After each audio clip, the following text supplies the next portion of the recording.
My name's Sasha Pete, and I'm joined by a fantastic individual.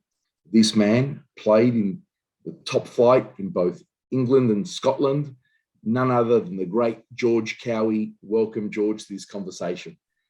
Yeah, nice to see you. I don't know about great, by the way, but lovely to be here. Thanks very much for inviting me on. Oh, pleasure. And you've also gone on to coach numerous teams, and you run some really nice academies, and we'll get to talk to that, helping out the juniors. So, but tell us first, George, how did you fall in love with our great game? Growing up in the north of Scotland, that's all we did for as soon as we could walk was go out and kick a ball in the street. That's how it started. That's what every kid, just every single kid played soccer. You went to school early so you could have a game of football on the before the school bell started, and then it was the same at the playtime, same at lunchtime, and then we just played football 7 days a week. That's all we did there, as growing up as kids in the north of Scotland. So you ended up playing sort of as a defender. But when you were a young boy, where did you gravitate to? Yeah, as a young lad and as a youth player, I was a central or right-sided, probably I know you have 10s and 6s and 8s now, numbers, and you talk at attacking and holding midfielders.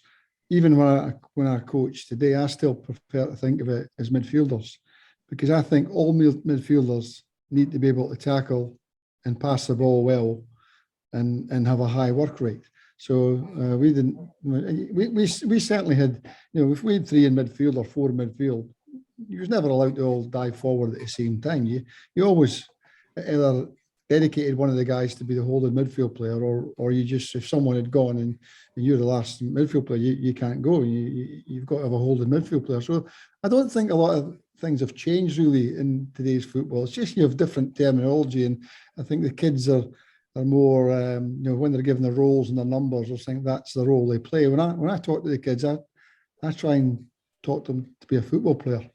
And what I also believe is that depending on in the future, when that young player moves on in his football career, depending on the coaches he's going to work with, what country he's going to work with, I honestly don't think the numbers are that important.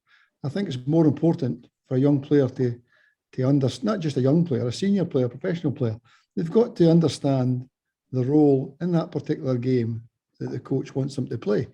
I'm not just saying this is a set play. And I think you need to be adaptable and flexible and be more of an all-round player. And I think that was the case in my day, and I think it's still the case today. But terminology's changed greatly. Yeah, I think I coach a couple of young junior teams, and sometimes I ask, "What's your preferred position?" And they'll give you back what's in FIFA, right? So I'm a cam, right? Or I'm a CDM. Yeah. It's cute. It's cute. So you played as a junior. You played all across the midfield, right? So, but back into when I first played, it was sort of like inside right, outside right. Yeah, so it was when I very first started, and then it became the 4-4-2 was very popular. Yeah, 4-3-3 or 4-4-2 was basically, most teams played 4-4-2 actually. To be fair, when I started, but I was a midfield player, centre or right, and in my last year at West Ham and in my time in Scotland, I played more at fullback, right or left side. I could use both feet, so I played right or left back, but I still prefer playing in midfield. To be fair.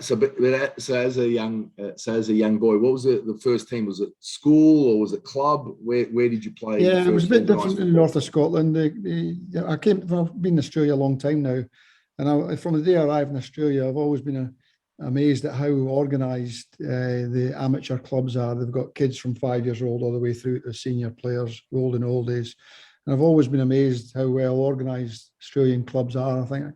People think it's better in the UK, but I've always said the amateur clubs are better here. The volunteer set up in Australia is phenomenal and very, very organised. But in my day, it was basically school football and then straight into senior football. And as a 14, and this would be frowned upon today, but I actually think it was one of the reasons how I was able to make the jump from a small fishing village in the north of Scotland into London to a big club like West Ham. And I at the age of 14, I would play for my school team on Saturday morning and turn out for the local amateur senior team in the afternoon. I did that for about a year and a half before I got a contract at the age of 16 and went to London. So, and look, it sounds hard, 2 games a day. It's a bit, we didn't think anything of it. No harm came for us. And playing in senior football at a young age certainly helped you to, if I don't think if I'd had that background, if I'd gone down to West Ham United as a 15-year-old boy with only schoolboy football behind me, I don't think I would have had any chance. I think it's the fact that I played senior football at a young age. I was well looked after. The coaches weren't stupid. They didn't, they would, if it was a rough game, they would pull you off. They'd play you in a wide right midfield position. They would look after you. And I think any coach that's got any common sense would do that with young players. I still think young players should be pushed on and played at a higher level if they're good enough. Maybe not to the extent that I was, but certainly playing up can only be a good thing, because if they're stuck in their own age group, the talented players, you're actually holding them back. They've got to be challenged, and as long as they're not too physically out of their depth, I think it's a good thing to play the young lads up. Yeah. So talk to me. So you're playing schoolboy football and then park level football, and so your first senior football game. So were you 14 and a half, 15 years old? 14 years old, my first senior men's football game, yeah. Wow. That's and there's very much a baptism of fire, isn't it? So when you're playing against big-bodied men, right? It was full-grown men who took their football very serious. They were out to win, and I was from a small village, as I said, in the north of Scotland. That was all that was there. So yeah, got it. You've got players like Frank Farina and that. Frank came from, it was Mariba up in North Queensland, up Cairns way. And I'm sure Frank didn't have the stepping stones and the structure of like the players down in Brisbane. So you've got to adapt and make do. And I think if you're good enough, you've got to be lucky to get a break in football. There's no doubt about that, no matter where you are and what country you are in the world. But if you are good enough, there's normally, hopefully somebody will see you somewhere and give you that chance, hopefully. Yeah. And so who are some of the influences? So you're a teenager in the north of Scotland. Who are some of the people that sort of gave you that idea that you could potentially play, say, top flight football? I was very driven as a young man. I was fanatical from as soon as I could walk, and I liked watching Aberdeen Football Club, which it was before Alec Ferguson came there, and I liked Leeds United then in England, and basically we just learnt by, and I used to get through to the games at Aberdeen at a very young age, and everyone in the village that I lived knew that I was fanatical in football. And if there was a car going through on the Saturday to Aberdeen to the Premier League game, I would be in that car from a very, very young age. So just by being totally football crazy, 7 days a week, any chance to go to a big game. There's a semi-pro club called Bucky Thistle on my doorstep. I used to go and watch them on a Saturday afternoon if I wasn't at the Premier League game. So I wouldn't say it's one particular influence. It was just a journey that it was just football that I was brought up in. So I mean, so was it always going to talk to me about that journey that you ended up becoming an apprentice at West Ham? It was very different once I got to West Ham, because once I got to West Ham, I was coached by a guy called Ronnie Boyce. Now Ronnie scored 2 goals I think it was in 1960. I think it was 64, 65, can't remember. When they won the FA Cup, Ronnie Boyce scored 2 goals in the FA. So I mean, Ronnie was a top-class player at West Ham, and so we was coached from a young age. And a lad called McNeil, who played at Sunderland and West Ham, and went on to become the chief scout at Chelsea and assistant manager at Ipswich. And so Mick and Ronnie, Tony Carr, who anyone that knows West Ham United will have heard of Tony Carr. Tony spent 40 years as the academy coach. He's retired now. Tony was a young coach when I first went to the club, so I spent a little bit of time under Tony, Ronnie Boyce, Mick McGivern, and John Lyle, the manager that I played under. Although he was the senior team manager, he always took time to speak to young players, and he would come and watch us all the time. He would, on a Premier League, it wasn't Premier League, it was First Division at that time. It was the same thing. It was a top league in England. It was Premier. But John would, when I first went to West Ham, my first year I was playing in the under-18 youth team. We would play at 10 o'clock on a Saturday morning. John Lyle would be at every home game, and then he would go to Upton Park and prepare his senior team for the big game in the afternoon. So, and if it was a FA Youth Cup game, John would come into the changing room after the game and give you a few pointers or a few kicks up the backside or whatever he thought was required at the time. But he was a fantastic, he was a great manager. He was 15 years as the manager of West Ham and very well respected by all the players, the big name players, all the players that came through the system. Huge respect for John Lytle. So I think John had a massive influence on my younger days and the coaches at West Ham. So was it a big jump? So playing in let's say schoolboy football, and now you? Yeah, I don't think I answered your question. Sorry, I was jumping ahead there. It was a bit of a miracle how I became a professional football player. I was from a small fishing village with 1,200 people. No football players came from that place. We're an hour north Aberdeen. Everyone got to know that I was fanatical. I was a talented young player, and people got to know about me. And I had a trial with Aberdeen Football Club, who was my. I was a fanatical Aberdeen supporter, and so I got at the age of 14. I went through to a trial with Aberdeen. I turned up on the Monday, and the team hadn't been doing so well. The manager had resigned, and so I trained all week. There was no manager. The coaching staff didn't know if they had a job. Depending on the next coach it was coming in, and it all fell through. Aberdeen fell through, so I thought that was the end of it. But out of the blue, I got an opportunity to go down to London for a 2-week trial. I was in the Scottish schoolboy under 15 final trial it's a big game in the UK. England played Scotland at under 15 level, and it was always at Hampden or Wembley, London or Glasgow year, and it was televised on the telly. Nearly every player that played in that game would get a professional contract. That was the big show game, and that's what I was. Anyway, I missed out on that as well. About 3 weeks after the Aberdeen thing fell through, I missed out so I thought that was just the end of the road, and that was the only chance of getting into professional football. And then out of the blue, a teacher from the school, there was one of the selectors at the Scottish under 15 team had thought I'd done exceptionally well, and it was a bit unjust that I never got selected.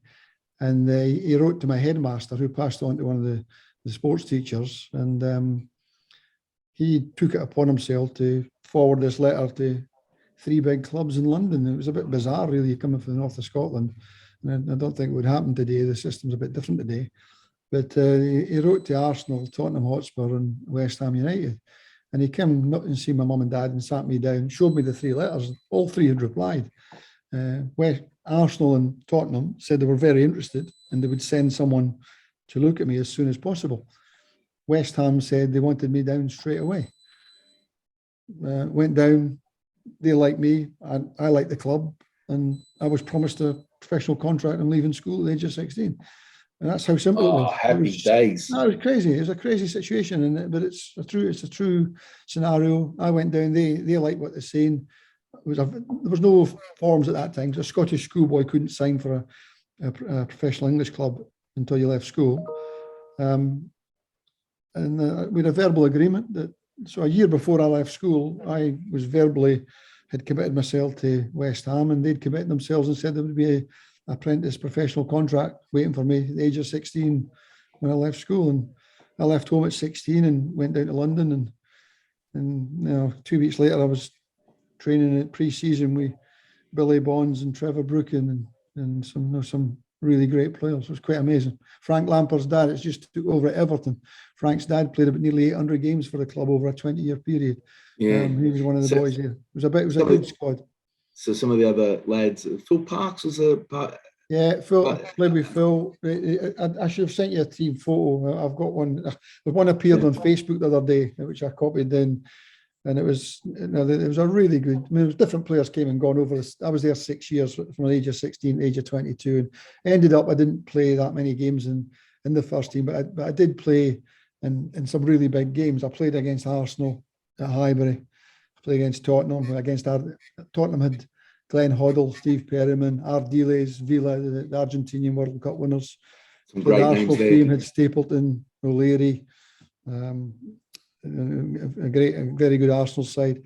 A Liverpool side at that time, which I played against in the League Cup quarter final, they had Doug Leash and Ian Rush, and I think that's probably Liverpool's got a great side today, but that was also quality. It was a really great Liverpool side, and I also played against Manchester United in a league game at Upton Park. So I did taste it, and I was after only a short time at the club. The second year at the club, I went up for a trial for the Scottish under 18 professional youth team, and I got selected and played 6 games for Scotland that year, and I was the captain of the team. So from this little village, like in a very short time, I spent the first. I played a lot of reserve team football, but on Monday to Friday, I was training as part of the first team squad as maybe a group of 16, 18 players. I was part of that group for about 4.5 years, training with Billy Bonds, Trevor Brooken, Frank Lampard, Phil Parks, Alvin Martin, Alan Devonshire, Paul Goddard. I got David Cross, Stuart Pearson that played at Man United. And there was so many. Young Paul Allen, youngest player ever playing the FA Cup final. So many good players at the time. Raymond Stewart came down from Scottish International, came down from Dundee United, played about 500 games for the club. I think he scored about 71 penalties or something in his time there. No, it was a great era for West Ham. They won the FA Cup in 1980. Yeah, they were relegated when I first went there, and they bounced back from the second division. They got the League Cup final. They won the FA Cup, and I was involved in games at a young age. When the European games come along, and there was 5 substitutes. There was only 1 sub in the league in those days, not like today. Yes, you can sub half the team on now. So it was even harder to get in that squad. Yeah. It was hard to get a game, but we played in the Cup Winners' Cup, and there's a team in Real Madrid has got 2 teams. I don't know if it's the same setup now, but you probably know more than me. But there's a team called Castilla, who were like Real Madrid's second team, but they were the Cup winners in Spain that year. And so we played at the Bernabeu. Sorry, not the Bernabeu, at Real Madrid's Stadium. And what's the name of their stadium again? Is it Bernabeu? There's a Bernabeu. Yeah, I'm getting mixed up there. Sorry, old age is creeping in here. But no, I had that experience there. I didn't get on the actual game, but I was out there warming up before the Cup Winners' Cup game at the Real Madrid Stadium. At the age of 17, I was a substitute in a FA Cup tie at Manchester United. So no, I had no regrets, and ended up having a really amazing 6-year grounding, and a great grounding in the game with some really good coaches and really good players. The other thing too is, so you're a young boy, growing into a young man, but you see what elite football is. Like it's just there, right? It's on the same pitch, and you can see, and like you said, rightfully, back in the day where you got 1 substitute, we've gone from 1 substitute to 2 substitutes to 3 now.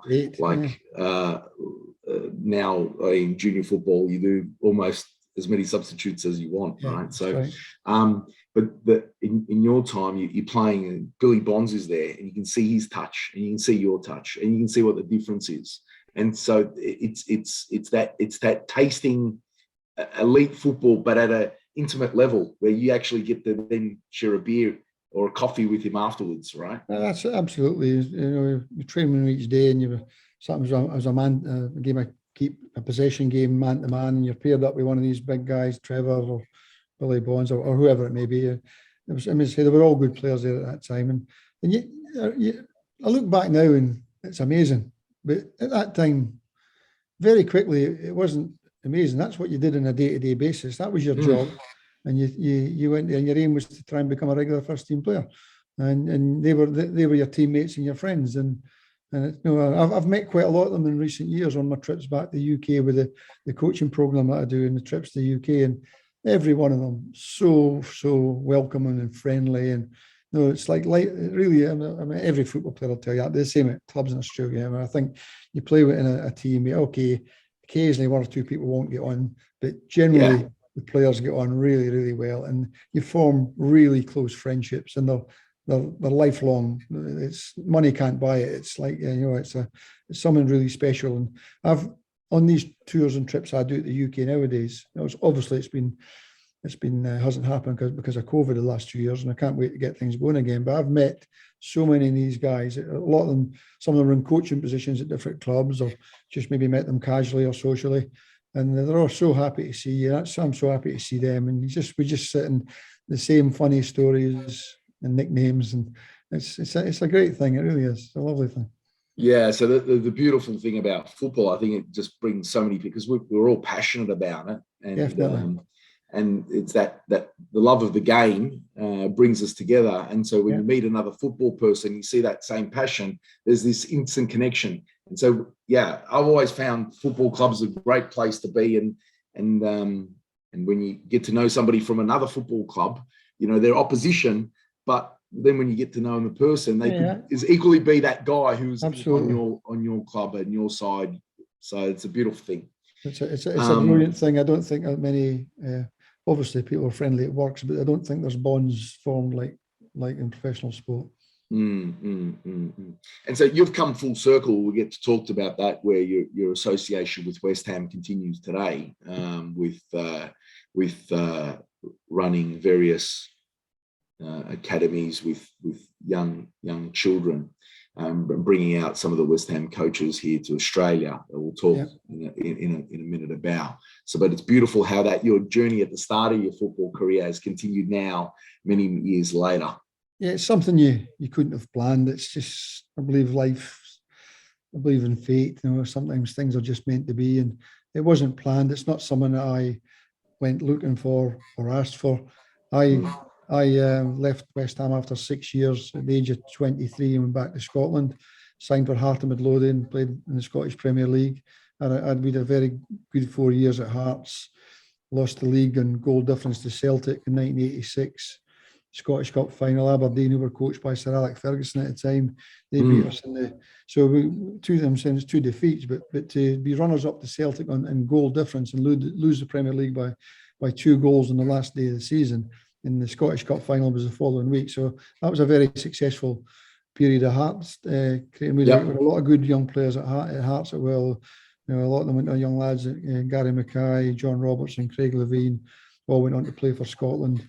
And have good careers in management as well, management and agency roles. And so the Hearts was in Edinburgh was a great experience as well. But if I've had one thing, you don't get a crystal ball, and you can't make you can't go back and change things. And I don't live in the past. I always look forward to tomorrow and the future. But I did. If there's one thing that I maybe regret a little bit, I was a bit hasty. I was a bit headstrong as a young player. I'd played these big games. I'd been in the training with the first team being in the first team squad of about 19, 20 players for 4 years at a young age. And I was desperate to play first team football, and probably thought it was better than I was at the time. You're looking back now, you're ready to go. And the manager, John Lyle at the time, he said to me, give it one more year. I'd been there 6 years. He says, give it one more year. And he used the example of Trevor Brooke. And he says, Trevor was 23 before he was actually solidified his spot. Yeah. And he said, give it one more year. And now I'd played against Liverpool at Anfield it was a Tuesday night. Got great press coverage, and word I got back to Scotland. I turned up on the Saturday and I wasn't in the team. I was a substitute against West Brom. Frank Lampard, it's Everton now, ex-Chelsea manager. Frank's dad, Frank Senior, he'd been injured. He came back into the team right enough. I mean, he was a great player and very experienced player. It was a perfectly good management decision, but at the time when you're a ambitious young player, you think you want your spot. You want your spot. Yeah, exactly. Anyway, at the same time, Glasgow Rangers had shown a bit of interest and been on the phone asking about me, and I went up and spent a week training with Rangers. I'm supposed to be on the quiet, but they hit the press and what have you. And you know, that was a big thing for a young Scottish lad to be Rangers having a look at you. And he said then, look, there's another year's contract here. Now that following year, 4 senior players were at the end of the 12 months later, 4 senior players were at the end of the Pat Holland, Trevor Brooke, and not Billy Bonds, he kept playing. But there was 4 of them. Let go. And I was just a bit impatient. I mean, Hearts was fantastic, and I really had a good time there. No regrets of signing for Hearts. It was a really good, enjoyable period of my life. But you know, that's the only thing. I mean, I was probably a little bit too impatient at West Ham. But it's a good lesson. It's a good lesson because there might be a young boy listening to this. Yeah. And it's you know, I really think that with any squad, you know in your heart whether the manager's got or the coach has got plans for you in that squad. Yeah. And this is whereby half the time now that I hear a lot of young players, they don't get any feedback, right? But when you're getting the feedback and they're saying, one more year, I want you, I like you, you know, you're in my plans. So long as you have that honest communication, sometimes patience is a virtue, right? So if that's that one thing, I mean, no disrespect to the Scottish First Division, and equally, you know, you played many years in Scotland, and at a time where Hart was, you know, if you look historically, sort of hasn't competed with the top two clubs in Scotland, but for you to actually be there at a time where you were competing with them, you were there at a good I was part there at a great time in Hearts history as well. Correct. Hearts are a big support. They're in the capital of Scotland. Edinburgh is a beautiful place. So it was no mean feat playing for Hearts. And I played about 100 games in Hearts first team over a 4 year. One big problem I had all through my time in England and in Scotland, I was always very injury prone. I was quite a hard tackler and didn't ever shirk the tackle, although I thought I was, you know, I could pass the ball quite well and I was very fit. But I was very injury prone and spent a lot of time recovering from injuries. That's very hard. I think you do a pre-season, you're all together and you go through a pre-season. But then once you get injured, you're out for 6 weeks in the middle of the season, you've got to do that pre-season hard work all again. The only difference is you're on your own this time and you don't have the squad to be training coming through with it. You're doing the pre-season, like, so with long-term injuries, you're doing pre-season work on your own again. It's very, very hard. And managers want players that are fit and can play week in, week out. And so that was one thing with me. But one thing I've really learned, and I'm 60 now, and you know, I've loved every minute of it, and I've loved coaching. But the things you see now as a coach, and I'm sure you coach, whether you coach young lads or I've coached young lads, I've coached international football. It's the same principle. Everyone wants to play. Everyone can't play. And there's no magic wand. Players are disappointed. They all think they should be in the team. I was one of them at one time, and you're now the coach, and you're talking to them. They can't all play. The players need to be. They need to understand that they can't all play. There's only 11 spots on the field at one time, and it's a difficult job for any coach, being at senior level. Well, senior level, it's not about pleasing players; it's about winning games and pleasing the supporters and being successful. But as you work with young players, it's very different. You know, yeah, I still think we should be trying to win games. You're not coaching them to become second or to lose games. You can coach in football. Sports about winning, but at the same time, all young players need to be given an equal chance. You know, and they all need to get plenty of game time. It's a very difficult thing for young coaches to do, for sure. Yeah. So and for parents to understand, you know, they all think they're all parents. I'm a parent, and the most important thing is your own children. So nowadays, I'm a parent. I'm a grandfather. I've been a coach, and you've seen all these things that were so much staring in the eye, but that's just life's journey. If you knew what you knew when today, when you was a young up and coming football player, you would have you certainly would have made a lot of different, better decisions. But you don't get that chance in life. You just do what you do, and you roll with it, don't you? It's interesting. It's interesting that you said that you were injury prone. I mean, so this is people don't talk about that, but it was a serious injury after your time at Hart that you sustained an injury. Yeah, I went from Hearts to Dunfermline, which is another club they'd just been promoted to the Scottish Premier League, a famous old club in Scotland, Dunfermline, and they were up and coming, and I went there. And after 16 games, I did my cruciate ligaments, and I ended up with. I'd seen the specialist so many times on different injuries. His advice was, you know, it's time to call it a day. Very hard news for a football player. I was 28 years old, been 12 years a full-time player, and it was heartbreaking news. But I was the club I was at, Dunfermline, looked after me fantastic. I ended up coaching the reserve team. The reserve coach had left, and I went straight from being a player into being the reserve team coach, working with young professionals. They gave me a testimonial game, which when Dunfermline played Hearts, Trevor Brooken came out of retirement and came out a lot from London and played for for Dunfermline against Hearts. That was something that was extremely rare and caused, it was big news in Scotland at the time. And then I got a testimonial dinner as well, where Sir Alec Ferguson was the main speaker. So there was about 560 football people, players, managers, supporters, and this dinner to honour me as a football player. And Sir Alec was the main speaker, and we three other great speakers. A guy called George Mcneil, who you might probably wouldn't have heard of George Mcneil, but a lot of people in Melbourne might remember the name George Mcneil. George Mcneil was a professional. He was a football player, but he became a sprinter. And if you had this, you'll know about the Stall gift down there, won't you? Stall's only about an hour from Melbourne, isn't it? I haven't been to Stall. Yeah. Anyway, George Mcneil won the Stall gift in 1981.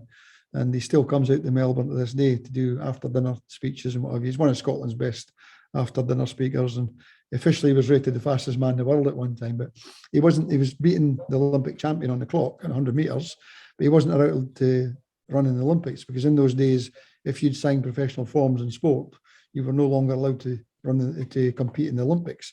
The rules have changed today greatly. Things have changed, unfortunately, they have. But George was denied the chance of running in the 100 metres Olympics, and officially there's a book about him, the fastest man in the world. Sorry, I'm diversifying here, but that was my testimonial dinner with some really great people, and great, a fantastic night to remember. And Sir Alec, of course, to have been in his company, and I've met him several times since. Just a fantastic person, a really fantastic. A lot of people say, he's hard, and yes, he's hard, and he's, but to have succeeded the way he's done, and no one. He's been the most successful manager Britain's ever had. And he's a really, really nice man. And he's a kind-hearted man who has gave a lot of his time behind the scenes to charities and to things like my testimonial dinner and what have you. So just an absolute an honour to have got to have met him several times in my life. And you went on to coach a number of sides, and both in Scotland and then moving to Australia. To walk me through, what was the why move? The motivation for coaching was very simple. I was just fanatical about football, and everyone will tell you the same thing. When you can no longer be a player, the next best thing is to stay and have an involvement in the game. I was still ambitious. I still had a massive hunger. I think it's important. You've got to be ambitious and have that hunger and desire if you're going to be a professional sportsman in any sport. And I still had that at the age of 28. I felt I'd come very close to some really big things, and my career finished too early, and the next best thing was to coach. And I had worked under some really, really good managers.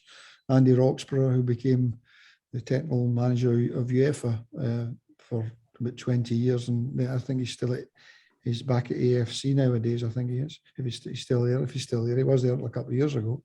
Don't know if he's still there after COVID and what have you. But John Lyall, Ron Greenwood first signed me. It wasn't actually John Lyall, it was Ron Greenwood. Ron Greenwood went on to become the manager of England. John Lyall won 2 FA Cups, was the manager of West Ham for 15 years. And those Ronnie Boyce, Mick McGivern, these guys, Tony Carr, these guys that had spent, Jim Leishman, my manager at Dunfermline, Alan MacDonald and Sandy Jardine were 2 great ex-Rangers players. Both of them played over 750 games for Glasgow Rangers. Sandy Jardine had played in 2 World Cups. He was probably Scotland's best ever right back. One of the grandstands at the Rangers Football Club is named after him, the Sandy Jardine stand. He's an absolute legend in Scottish football. I played in the back 4. I played at left back at Hearts, and Sandy was still playing at the age of 38. He was still playing in the Premier League. So I played in the back 4 with Sandy Jardine, one of Rangers' all-time greats. And I just felt I'd spent a lot, not only the coaching side of it, I'd spent a lot of time training and also socially going for a beer with players after games, which became quite good at, which I'm not boasting about, but that's what we did. But when we went for a beer, we spoke about football, and the beer glasses were on the table, and it was an education, we talk about the game during the day, and somebody would use the glasses to became the players and they'd move about the table and say, Mm. you were actually getting an education in coaching and thinking about it. So all we did was talk about football. Yes, we had a few beers, but we were talking about football. Mm. So I just felt that I had gained so much experience that it was a natural progression to try and stay in the game and coach. And as I say, I was still hungry and ambitious, and I thought I had a lot of things I could pass on to young players or senior players. I didn't mind if I coached senior players or some coaches tend to stick to like a senior coach or a youth coach. I had different periods at different levels. So, and I enjoyed both. Enjoyed working with youth players, young players. Very satisfying to see them progress and have some success as they move on. And I also enjoyed working with senior players where you're at the hard end and language was a bit stronger and it was getting them going and you had to win the. So I actually enjoyed both sides of it, and I did different. I was fortunate to coach at sort of all different levels during my coaching career. Yeah. So what brought you out to Australia? My wife was born in Australia, but had moved back to Scotland as a young girl, at the age of 8, with her family. And when I had to give up football with the injury at 28, I coached at Dunfermline for a season, and then I became the manager of a semi-professional club in the north of Scotland, in the Scottish Highland League. I was there 6 years. By that time, I was mid-30s, and we had nearly came out to Australia. We'd made inquiries, and I would try to make a comeback. Actually, after 2 years out of the game, I tried to play again, and I ended up getting a contract in Belgium. We had a second division team in Belgium. It wasn't. How good's that? It was a team called Berkham Sport, and I went out there and tried to play again after 2 years being out of the game with an injury. So at the age of 30, I've tried to make a comeback, and it was Belgium second division. I didn't enjoy it. I didn't do well. It was a wrong decision. I was out of the game. I never got my fitness back, and fitness was a big part of my game, and it was a bad decision. Something I wish I'd never even attempted. I wish I'd just concentrated on coaching, but I still had that hunger to play, and I tried. But at that time, we'd made inquiries about Australia, and Marconi and the team in Adelaide had both. Someone out here, a contact out in Australia here, had made some inquiries for me, and both Marconi and Adelaide had said, "Get yourself out here. Resume says well, but we need to see you and see you're fit." And they said, "If you're what you say you are, we'll sign you for sure. If you prove that you're fit and with your experience you've had." And then just at that time, I got the chance to go to Belgium, and it was a good offer, and so I didn't come to Australia, and I always regretted not coming to Australia. And then I remember middle of winter, just after Christmas and New Year, terrible weather in the north of Scotland. I moved back to the north of Scotland this time. And breakfast TV was on the telly from Sydney Harbour, beautiful sunshine, Sydney Harbour. And I said to my wife, we could have been there. And she said, "Well, we better go now. We'll be far too old and we'll be too late." So that was me. That was all I needed. I was away making inquiries and a few contacts and got the paperwork done. Mandy was born in Australia, so we were allowed to. The visa situation wasn't a problem. It took about a little while for the paperwork to come through, but it was no. She had an Australian birth certificate. Yeah. So we came and I've never regretted it. Australia's been fantastic. I love going back to Scotland and England for the football trips and seeing the games. I really miss the games and the atmosphere. I think British football's pretty unique. It's a fantastic atmosphere. But I've no regrets coming to Australia. It's a great place to live, great people, and I love being here. So you've also had, you took the Solomon Islands. Yeah, I've done my career's been, nobody could say it was been boring, that's for sure. There's been many different, and there's been a lot of difficult jobs, to be fair. But yeah, I got a chance to go to the Solomon Islands. That came about, again, basically through knowing the right people. Eddie Thompson, who passed away, was a great, did very well as the manager of Australia. Eddie played for Hearts, one of my old clubs in Edinburgh.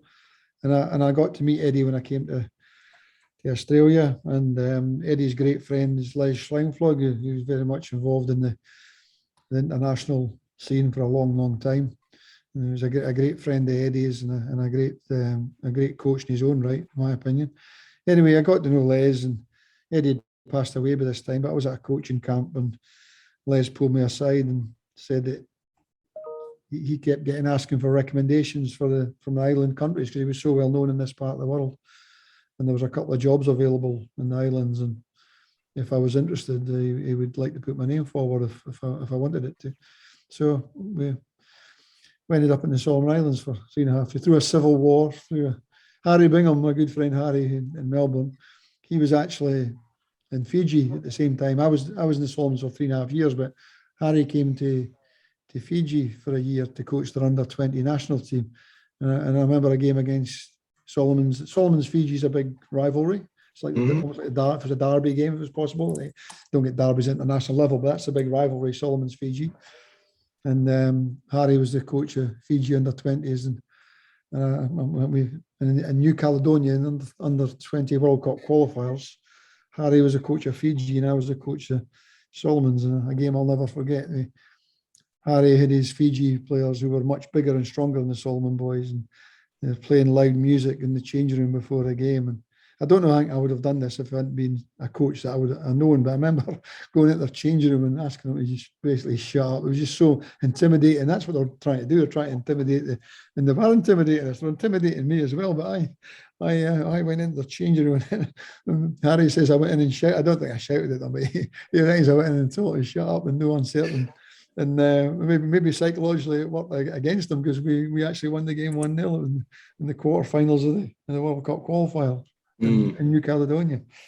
A lot of nice experiences. Met a lot of great people along the way. Some great lads from Melbourne. You're best in Melbourne yourself. But Ian Greener, who I'm sure you know, Ian's a great friend of mine. He's been involved in the West Ham programme with us for about 10 years. Harry Bingham, Frank Mcneil, Rick Wilson, Craig Davidson. There's so many good lads from down in Melbourne who have supported me in my programme. We've got to know them really well.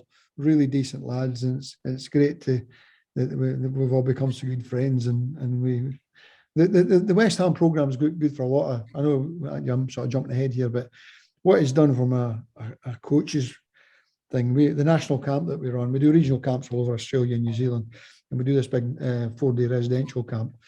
It's a big coach education thing as well, because again, coaches are getting together from all over Australia and New Zealand. They're all really good coaches, but what do they do when the kids go to their bed? They sit and talk about football. It's a coach education. And the lectures we do, we have Ronnie Smith has presented many times for me. I mean, I don't think there's anyone better than Ronnie Smith in Australia for his knowledge of the game and how much input he's had on all your top players, your Vidukas and Cools. You every one of them, Craig Moore, Kevin. I know Craig Moore and Kevin Muscat very well. They speak so highly, or every one of them speaks so highly of Ronnie Smith. It's unbelievable. And maybe he should get more recognition. He doesn't look for recognition. He's a very reserved, quiet spoken man, but tremendous knowledge. And if any coach looking up to anyone about to understand and coach football, Ronnie Smith would be top of the tree. You know, you look at your Paul Heffers and these guys and Ronnie and Tony Carrs at West Ham. Well, there's no one, in my opinion, done more than Ronnie Smith to develop good players from Australia. I mean, he's just a genius as far as I'm concerned. So tell us, George, you know, how does, you know, there might be people who've got kids that are young playing age. How do they get involved? How do they sync up with you? So have you got camps all around the Australian countryside? So what happens? So how do people understand how they can be involved in the various? It's a good question, and it's great to get the opportunity to try and explain, because I've had this conversation on the phone with many parents, and like to become a professional football player is very, very hard. It's probably even harder today than it was, although it was very hard in my day. I think it's even, there's more players playing. There's more better players. The challenges are, but the players have got to come from somewhere. And Australia have done one thing. They've always produced players. And they, you know, for the last 25 years. Australia's, I think Craig Johnston was probably the pioneer, wasn't he? And I'm dropping his name in here now. I played against Craig and marked him 1-1 in a game at Liverpool. That game I told you I played at Liverpool, I played at Anfield, and I was marking Craig in a 1-1. So I had the privilege of playing against Craig in the back in those days. But he was probably the pioneer for young Australians going to Europe. But there've been so many great Australians since then. I mean, there really is. For people talk about Australia, and I listen to them on the TV and the critics and what's wrong with the Australian game. I have felt since the day I came here that Australia have done fantastically well at international level. They've developed players. They've had players playing at big clubs all over the world. And for a country like Australia, with like a 22 to 25 million population, with all the different sports we have and the travel logistics of a place with a landmass bigger than Europe. When you think Europe's got the Italy's and your Barcelona's and Real Madrid's and Man United's and they've got that. It's not an even playing field. It's, to me, Australia have done for the last 25 years, have punched way above their weight. I mean, they're under Gus Hiddink and what they done in the World Cup then, at the time with the penalty with the Italians. I think Australia's done amazing at the international level, and the level of player they've developed has been absolutely amazing. Thanks to people like Ronnie Smith and your Ian Greeners and the people like yourself, young coach, and the whole. I don't think there's anything wrong with the Australian development system. I think people say the A-League, it could be, maybe it could be better, but it's not. It's so difficult with the travel distances and it's just I think people really need to understand how difficult it is with the logistics, and all these big clubs have got reserve leagues and different levels of leagues in these countries, and it's just it's a big conveyor belt of churning out football players. So Australia's really up against it, and as I keep saying, to me they've punched way above their weight for many years now, and it will continue to do so. For a young player to get involved with me, the conversation I would have with a parent on the phone is that there's no magic way to become a football player. I think first thing you need to have ability. You need to have a fantastic attitude. You need to be a very good athlete nowadays. Attitude is massive. You know, one of the first things all the clubs will ask for is what's his attitude? He's got a good attitude. That's one of the first things. And attitude will be the player with ability. I mean, we want players with ability. We want players with ability and a good attitude. They're the ones that we want. But they really need to have a great attitude. And it is, I think called luck. Lady luck has to play a part. You've got to be lucky to be in the right environment. You've got to be with the right coach in those years developing. The ones that were at the AIS under Ronnie Smith and the VIS under Ian Greener and whatever, they were very lucky to be in that environment. Obviously there because they were the best players, but they were lucky to be in that environment. So your coaching environment, the players, your teammates, mum and dad, can they get you back and forward to games? There's so many different elements that you need to fall into place to get the good fortune to become a player. But lady luck plays a big part as well. Sometimes you just got to be in the right place at the right time. With us, I don't proclaim we don't make any football players. I just hope that the program I run can give a young player a small step in his journey.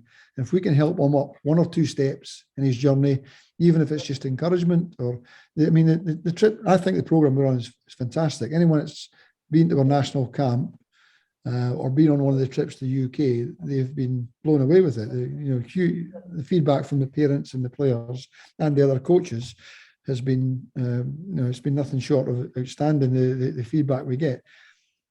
But at the same time, they need to be very lucky to get that break. And what our program is saying, trying to give that 1 or 2 steps in the young players' journey. And if we can just to help, it might be just encouragement. It might come to the UK with us for 2 weeks, train at West Ham for 3 or 4 days, take them to some of the other clubs that we visit, and it might just give them that inspiration. He might not make it in Europe, but it might give him that.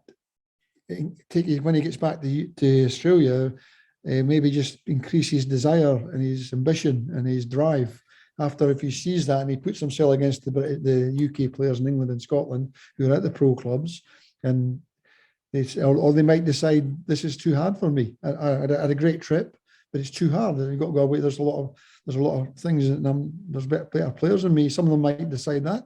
I hope most of them don't. I hope they like to think they come back here and they say, yeah, I want to really try even harder and work harder for my coach and work on the basics of the game day in, day out.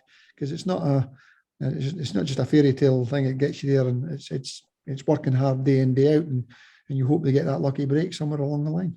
Yeah, so it's interesting that you say that, because you touched on the opportunity to test yourself against young boys that are in the players in the UK, but also it might provide the impetus to excel here within our own country. And I think that's what the programme's done so far. It's been 10 years, and we've taken a lot of players to the UK. They're not there on trials. I made that very clear. It's not a trial. However, but you're on show. You're on show, they are right? playing at the academies, in front of the academy coaches against the best players in the UK academies. Yeah. So you're on show. Call it a trial, and it's not a trial, but it's an amazing experience. Yeah. And if they are brilliant, they will be seen. Yeah, of course. Yeah. But it's not something that the program's sold on. It's a byproduct of the program. It's interesting that you made a point about Australian football that it's very easy to knock, but of the A-League players that I get to talk to, the current A-League players and their international signings. So these are players that play for an insert country name, and I won't call it out, but international players that have got 10 caps for their country. They come, they're signed as one of the 5 foreigners and probably the marquee player. And then you realise they're out for 6 weeks because they've come here and they realise the pace of our game is so quick, right? So our football is of a decent standard. I think a lot of the Europeans that come here, the foreigners that come here, that you think, okay, that person's got an international cap, but then they're not a regular in their team, right? So, and then what is that? And why is that, right? Because the football is, we say, okay, it's not as good as the top 5 leagues, but then again, it was never as good as the top 5 leagues in Europe, right? So whether you measure the NSL or the A-League or whatever, right? So, but it's interesting that I've noticed a number of big fanfare signings, and people have come and made statements over the years that they're going to come, that they've played the top leagues in Europe, come here and they're going to destroy our league, and then realize, okay, it's not that easy, right? It's true. One thing about Australians I've found is Australians are very, very competitive. They're great athletes, and they're winners. They're triers. Yes. At all sports, that's Australian nature, and that's a great characteristic of an Australian. They'll try. They believe in themselves. They're not intimidated by anyone at any sport. And that's why they're great athletes and they're competitors. To compare the Australian League with the Premier League in England, even the Championship in England, which I reckon is one of the top 10 leagues in the world, which is the English Championship, the one below the Premier League. Some great clubs in that and big crowd. We can get 30, 40, 50,000 at some of those games, and big clubs with big support and what have you. And then you go to Italy, Spain, Portugal. Portugal's got Sporting Lisbon, Benfica, Porto. It's just not it's a totally unfair comparison. I think Australia I don't think there's a magic wand. And I don't think they're doing anything that wrong, to be honest with you. You can't make a stadium down in Melbourne and in Sydney. You're getting some good crowds with some real good atmospheres, but that's not possible at every game in the A-League. As I said, in Italy, and where the fanatical in football have been for hundreds of, for a long time, and in England they're fanatical about football, and in Spain they're fanatical, and every one of these countries they're more fanatical than the next. In places like Croatia, and they're all football mad, really big football countries. So it's as I say, I never criticise the Australian game. I think they're doing very, very well, and people should have a reality check and what they're actually being compared to. Yep. So is there an easy way that if you want to get involved in a national camp or regional camp by being involved in the West Ham Academy, what's the easiest way to? Yeah, sorry, I did diversify again with my answer there. And I'm really appreciate do we look you up on Facebook, or is there a website? Yeah, that we can we're go on to? Facebook. George Cowie Football. Just my own name. George Cowie Football is what the program is under. Just Google George Cowie Football and get on. I've got a website there. I've got a Facebook. It should be easily contactable through the website or Facebook.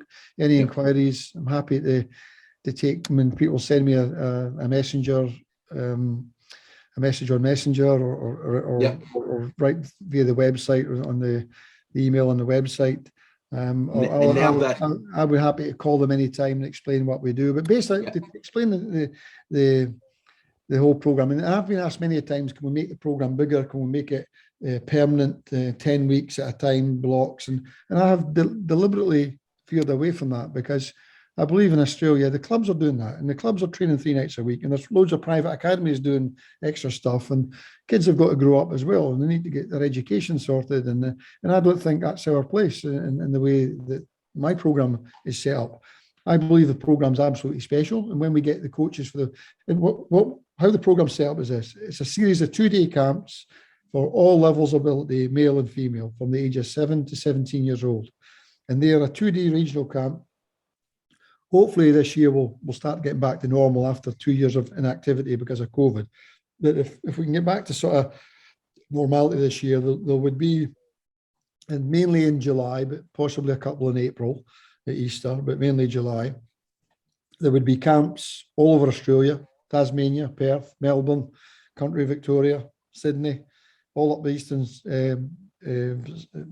New South Wales. We got the mid coast. All over Queensland. I mentioned Tasmania, didn't I? We even do New Zealand. So we do a lot of camps in a short period. Just 2-day camps, 4 hours a day, and they're fun.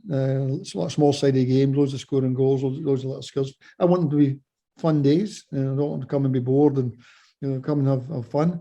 And from those 2-day regional camps, and anyone's invited to them, we want to invite who we consider, or the coaches consider, as the best players, and they won't always get it right, because they're only looking at players over a very short period, and some players will get overlooked, as happens in football. But we try and pick what we consider to be the players that's done best at the camps, and the ones that don't get picked, we say, well, can you go ahead and work hard? Don't be the world be disappointed, but try not to be. Can you come back and see us next year after you've worked hard for a year, and see if you get selected next year? Then we take them they invited to a 4-day residential camp on the Gold Coast, at a fantastic facility at the Southport School. We take 4 coaches from West Ham Academy out in July for 3 weeks and spread them around the camps, mixing them with a lot of quality coaches from within Australia. But we've got 4 academy coaches coming from the club, and they're spread over all the camps. Again, at the national camp, we'll take 4 coaches again from the academy in London and come out, and we're on the 4-day national camp, and we have educational lectures in the evenings to do with nutrition, injury. Ronnie talks about the habits of top class players, the 7 habits of top players, and use video footage to give the young players examples. The parents are invited to these lectures with us, so it's parents and players in the evenings with the lectures. And then from the national camp, we will invite some players to come on a trip to the UK. Twice a year we normally go over. We take a group normally right on the back of that camp, which was selected the year before. It gives them a year to get their finances organised. It's a big thing to go to the UK with mum and dad, or maybe just they can come on their own and we look after them, or they can come with their parents, and they come as a family, or just come with dad or come with mum. Whatever suits. Every family is different, and we're very flexible in how the whole thing is set up. But we invite them to a year later, they would get a chance to go on a trip to the UK. And on that trip to the UK, they would, a typical 11 days in the UK, they'd probably attend a minimum of 4, but probably 5 top class games. Premier League, Championship, could be Champions League or Europa League, or maybe even up in Scotland, Scottish Premier League. In that 11 days or 12 days trip, they'll they'll attend 4 or 5 top level games, as I said. They will play 4 or 5, 3, 4 or 5, depending on the duration of the trip. Sometimes it's in the earlier trips, sometimes 9, 10, 11 days. The one that goes to Scotland later in the year, Scotland and England, is 12, 13 days, and we can squeeze in an extra game then. So they'll play 3, 4, 5 or 6 games, depending on, against top class opposition. And then they'll get coaching sessions, primarily at West Ham. They'll do a couple of sessions at West Ham as well as the game, and have a stadium tour and go away. So they get the whole West Ham experience. But we've got great relationships with a lot of other clubs, the length and breadth of England and Scotland. And we have the same sort of setup there. We have a training session or a game. And it's just in that time they're training. We don't do the coaching on these trips. The academy coaches from the professional clubs, they'll take the club. So the coaches get a chance to sit back and see what's going on at the academies, and the parents as well. They're all very, very interested. Their kids, they've spent a lot of money to be on this trip, and it's just to be watching all these games, playing games, getting coaching sessions, and we'll throw in a couple of stadium tours, because you can't train morning, evening, and night. And I don't want players to be on my tours. I explained to them that if this was a top level team training at a tournament, we wouldn't do this. You would train in the morning, and maybe the players would be in their beds in the afternoon resting, and there would be, so it's work, rest, getting preparing to get them fine-tuned for when the game is. But on this tour, they're not going to be paying fares in hotels for 12 days in the UK to be lying in their bed sleeping. So it's a hard balance. Action-packed, action-packed, because there's no way. I couldn't just. There's no way that would happen. So we actually do things morning, afternoon, and evening, whether it's traveling, the coaching session, or we balance. We're trying every day of the tour they'll have a physical activity. So a training session or a game will happen almost every day. And then the other things is the stadium tours and the games they go and watch. And we don't do too much sightseeing, but we'll throw in a tour of London because physically it's impossible. You can't train morning, afternoon, and night and travel from one part of the world to the other. And so we need to try and break it up and we need to keep them occupied. We don't want them running about wild in hotels. We want them tired in the evenings. So once they've had their evening meal, they're happy to just go. And that's what happens. They just go to their bed, and they've a big day ahead of them the next day, where they know what's coming up the next day. They know they need to get that night's sleep, but they share rooms with mates or family, and they get a chance to talk about the day's events and look forward to the day. But there's not a lot of deliberately, and I explained that that's not how a top team would be prepared in a normal tour or away in a tournament. You would be working, resting, eating, rest and sleep, and that's all you would do. Whereas on this tour, I want them to see as much of the UK as possible. I want them to see as many clubs as possible, as many different. I want their mind, so when they come back to Australia, they'll say, "Wow, that was amazing," and it's a great experience. So that's what we try and achieve. If you could give, now you get to speak to these, 14, 15, 16, 17-year-olds. If there's one piece of advice that you tend to give them more than others, what is it? I'll go back. I'm going to drop a name in here. There's a lad called Hugh Macaulay. Hugh was the assistant to Steve Highway at Liverpool Academy. And he played for Liverpool, and he played about 500 games in the lower leagues. Kenny Dalglish brought him back to Liverpool. And he's the guy that groomed Steven Gerrard. On his website, he's got Steven Gerrard, Jamie Carragher, Michael Owen, and Robbie Fowler. And every one of them said if it wasn't for Hugh Macaulay, they wouldn't be where they are today, because Hughes gave them that much as a coach and as a friend, and that much guidance. But Hugh and we always get Hugh doing a talk or a session to the groups that we bring over to the UK. He's still involved. His son's the physio at Liverpool nowadays, and he runs a private academy. But he's such a great background, and he's, as I say, Steven Gerrard this day, they're close to friends. And even when Steven Gerrard was still playing at Liverpool, captain of Liverpool, he would meet Hugh Macaulay once every 2 weeks without fail for a cup of coffee and a chat, because he had that much high regard for this person that's influenced his life as a football player. But Hugh keeps talking about I can't remember his exact saying, but he says hard work will always beat talent if talent doesn't work hard. I don't know if that's the exact saying, but it's somewhere along that lines that hard work will always beat talent if talent doesn't work hard. So yeah, go back. We want talented players, yeah, for sure. Well, they've all got talent, or they wouldn't be there in the first place. Different levels of talent, but they really need to. And I'm sure their coaches will tell it, but it's the ones that the attitude will get them to a lot of places if they've got the basic of the game, and if they've got a great attitude. Coaches like players with a good attitude. I mean, there's nothing worse as a coach. If I've got a friend called Pat Holland. Pat played about over 300 games for West Ham over a 17-year period, and he was the under-20 coach at Arsenal until about 2-3 years ago. And I met him in London. He came on one of my trips over. He was under-20 coach at Arsenal. He jacked it in after 3 months. He packed the job in. I said, "Man, Pat had been the reserve coach at Tottenham. He was a manager of Orient. He was the reserve coach at QPR. He said really good coaching jobs. He'd been working as a scout with Arsenal for quite a number of years now, maybe 15 years. But Liam Brady had gave him the academy manager, and a great player, Liam Brady, offered him the under-20 job. This was about 4 years ago. And I met him and he says, I've packed it in. I said, "What? It's a great job. You're an under-20 coach at Arsenal." He says, "I'm giving a team talk and there's young foreign players in the corner sitting, sniggering and laughing as I'm trying to give a team talk." He says, "I'm not putting up with that." Pat's got too much pride about himself and principles that I wouldn't put up with that either. No chance. And Pat, he says, "I'm not, what job it is, I'm not doing it." So attitude, no matter how good these boys are, if that's their attitude, they won't progress. I don't think they'll progress. They really need to they've got to be good players, but have a great attitude and work as hard as they possibly can every time they get a chance to go on the field and enjoy it. Enjoy the journey, because that's the thing Eddie Thompson actually told me as a coach. He says, young coaches, he says he was one of them. You're in on a train and you're in such a hurry to get there.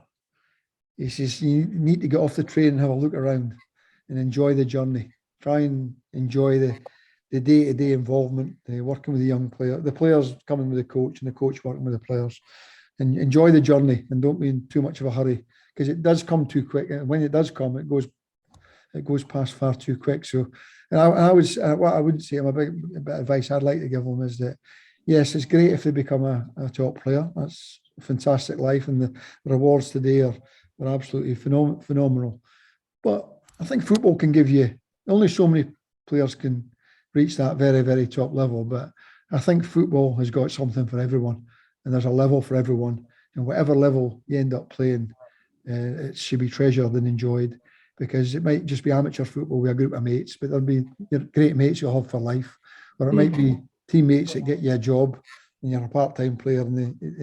So the contacts and the friendships through football, it can lead to, it's not just about playing in the English Premier League, it's about enjoying the whole journey and working hard and trying to get there. Have an ambition and have a desire to get there to the very top, but have plan B and have plan C as well. And whatever it was, get on with it and enjoy it. Enjoy the journey. Yeah, fantastic words of wisdom, George Cowie. Thank you so much for your contribution to world football, really, and your continued contribution to Australian football. You're a treasure, and we appreciate your time today.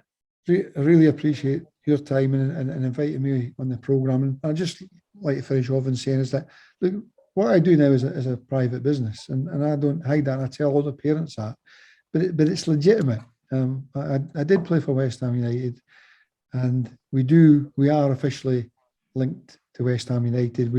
I've got the exclusive rights for camps in Australia for the next 5 years. We do work with the academy coaches.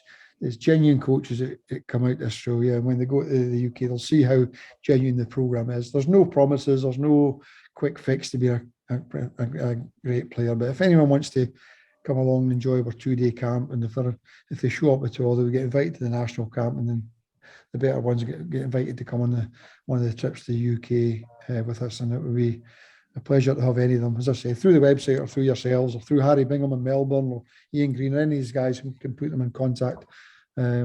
with myself. So thanks again for your time. Much appreciated. Brilliant. George Cowie Football. So thank you so much, George. Pleasure. Take care.